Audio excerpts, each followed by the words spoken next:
Hello বন্ধুরা, মৌসুমী কিচেনে আজকে একটা নতুন রেসিপি আপনাদের সাথে শেয়ার করবো। সেই রেসিপির নাম হচ্ছে ডিমের কারি। তার জন্য কী কী লাগছে আপনাদের দেখিয়ে দিই। ডিম সেদ্ধ করে রাখা আছে দুটো, একটা আমলেট, পেঁয়াজ কুচি, টমেটো কুচি, পোস্ত, লঙ্কা, হলুদ, লবণ, সাদা তেল আর জল। এই উপকরণ দিয়ে হবে আমার ডিমের কারি। কড়াইটা গরম হয়ে গেছে, আমি এবার সাদা তেল দিয়ে দিচ্ছি।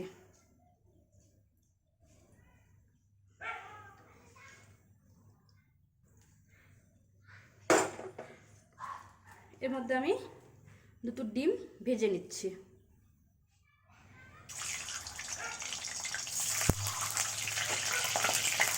লাল করে ভেজে নেব এবার। দেখুন ডিমটা ভাজা হয়ে গেছে, এবার আমি ডিমটা তুলে নিচ্ছি। এবার আমি পেঁয়াজ কুচিটা দিয়ে দিচ্ছি।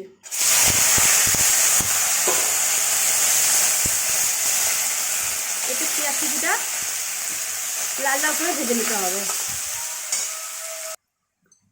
দেখুন পেঁয়াজটা লাল করে ভাজা হয়ে গেছে। এবার আমি পোস্ত আর লঙ্কা বাটাটা আমি দিয়ে দিচ্ছি। এর মধ্যে টমেটো কুচিটাও দিয়ে দিচ্ছি। এর মধ্যে পরিমাণ মতো লবণ আর হলুদটাও দিয়ে দিলাম।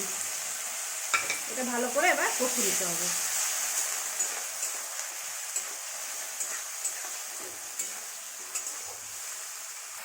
দেখুন পেঁয়াজটা টমেটোটা কষানো হয়ে গেছে। এবার আমি ডিম আর আমলেটটা দিয়ে দিলাম।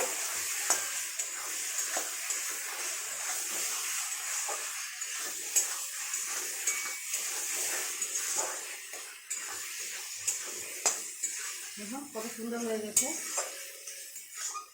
এর মধ্যে অল্প পরিমাণে আমি জল দিলাম।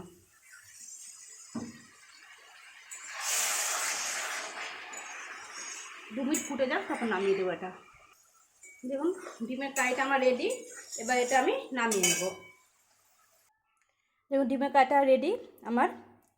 যেতে কত সুন্দর লাগছে এবং খেতেও খুব ভালো লাগবে। আপনাদের যদি এই রেসিপিটা ভালো লাগে তবে অবশ্যই বাড়িতে করে খাবেন।